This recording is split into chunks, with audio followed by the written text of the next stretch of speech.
नमस्कार। अलका विजिता शुक्ला चैनल में आप सभी का स्वागत है। रहीमन रहिला की भली, जो परसत चितलाए, परसत मन मैला करे, सो मैदा जर जाए। ये आप सभी ने पढ़ा होगा और ये 100% सत्य है।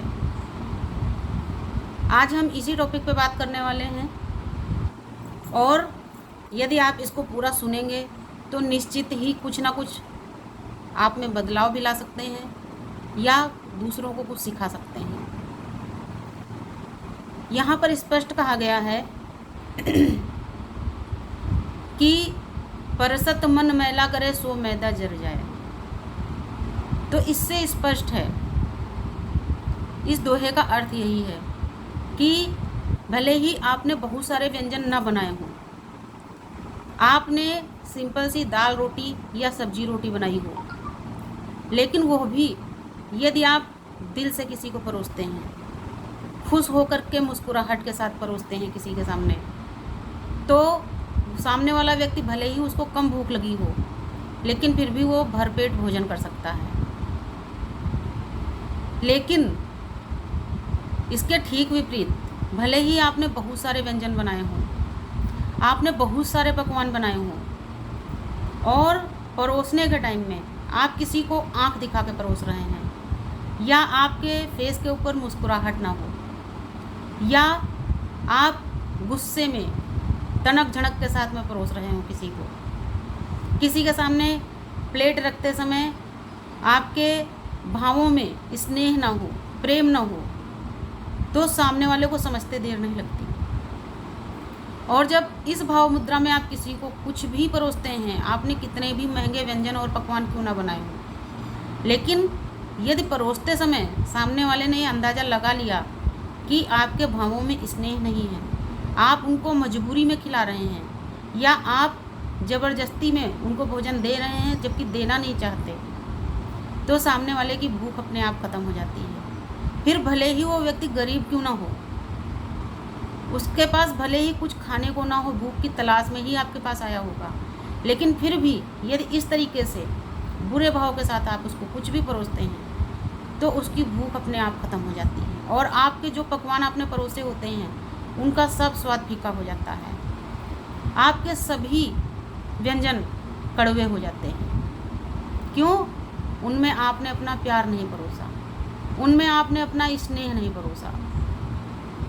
ठीक इसी तरीके से हमारे शब्द होते हैं। जब भी हम कभी किसी से बात करते हैं, जब हम किसी के साथ किसी टॉपिक के ऊपर कोई भी किसी भी तरह की कोई बहस कर रहे होते हैं या सिंपल सी कोई नॉर्मल सी बात कर रहे होते हैं, उस समय भी यदि हम अपने शब्दों पर ध्यान नहीं देते हैं, यदि हम अपने चेहरे की भाव मुद्रा पर ध्यान नहीं देते हैं, तो निश्चित ही हम बात को बिगाड़ देते हैं। इसलिए बड़े बुजुर्गों का भी कहना यही है, और जो बड़े बुजुर्ग कहते थे या आज भी कहते हैं वो कहीं ना कहीं सत्य होता है। और मैं अपनी मानती हूँ कि मैं हमेशा बड़े बुजुर्गों के कहने के अनुसार काम करती हूँ और शायद यही वजह है कि आज तक मुझे कभी भी कहीं भी हार का मुँह नहीं देखना पड़ा। समस्याएं ऐसा नहीं है, समस्याएं हर किसी के जीवन में आ जाती हैं, कहीं ना कहीं मेरे भी जीवन में आई होंगी, लेकिन जब कभी ऐसा हुआ तो हमेशा मैंने बड़ों की बात को ध्यान में लाया। जो बड़ों ने कहा उस बात पर मैंने गौर किया और उस हिसाब से मैंने अपने काम करे और अपने शब्दों को प्रयोग करा। शायद यही वजह है कि कभी भी बिना बुराई लिए मैं हर समस्या से बाहर निकलती रही। तो ये वीडियो आज मैं इसीलिए बना रही हूँ। कई बार ऐसा होता है कि आपका भाव गलत नहीं होता है, आपका उद्देश्य बुरा नहीं होता है, लेकिन फिर भी कभी कभी आप अपने शब्दों पर ध्यान नहीं दे पाते और सामने वाले से आपको क्या कहना है क्या नहीं कहना है इसका विचार किए बिना आप कुछ भी बोल देते हैं, तो वहीं पर बुराई और परेशानी दोनों एक साथ पैदा हो जाती है। इसलिए जब कभी भी किसी से बोलिए, जब कभी भी किसी से कोई बात कहिए, तो सबसे मेन चीज़ तो जहाँ पर आपकी बात की ज़रूरत ना हो, आप वहाँ पर कभी अपना मुँह मत खोलिए। जहाँ पर आपकी बात का महत्व ना समझा जाए, वहाँ पर चुप रहिए। उसके अलावा यदि आपको लगता है कि यहाँ पर आपका बोलना ज़रूरी है, या सामने वाला आपकी बात को सुनना चाहता है, या आपकी बात का महत्व यहाँ पर समझा जाएगा, तो वहाँ पर आप बोलिए, लेकिन अच्छाई और बुराई का, सही और गलत का विचार करके ही अपने मुंह से कोई शब्द निकालिए। क्योंकि कभी कभी स्थिति ऐसी आ जाती है कि हमें किसी बात पर किसी से बहस भी करनी पड़ती है, लेकिन बहस का मतलब ये नहीं है कि हम अपने शब्दों को कड़वा कर दें। बहस का मतलब ये नहीं है कि हम चीखना चिल्लाना शुरू कर दें, क्योंकि कई बार ऐसा होता है कि जिस बात को आप चीख के चिल्ला के शोर मचा के नहीं करवा सकते, नहीं मनवा सकते किसी से, उसी बात को आप बहुत धीमे से बोल के, प्यार के साथ बोल करके, स्नेह के साथ बोल करके आप मनवा सकते हैं। कई बार ऐसे कुछ काम हो जाते हैं जिनको हम किसी से ज़बरदस्ती नहीं मनवा सकते, लेकिन यदि हम स्नेह से, प्यार से किसी से कहते हैं तो हम अपनी बात को एक पल में मनवा लेते हैं। इसलिए अगर किसी से बहस भी करनी है तो उस बहस के दौरान भी इस बात का ज़रूर ध्यान रखिए कि आपके मुंह से कभी भी कोई ओछी बात ना निकलने पाए। ओछी बात से मतलब कोई ऐसा शब्द आपके मुंह से ना निकलने पाए जिसके लिए आपको कभी पछतावा करना पड़े। कभी भी ऐसा काम मत करिए, कभी ऐसी बात मत करिए कि शीशे के सामने खुद अपनी शक्ल देख करके शर्मिंदा हो जाना पड़े।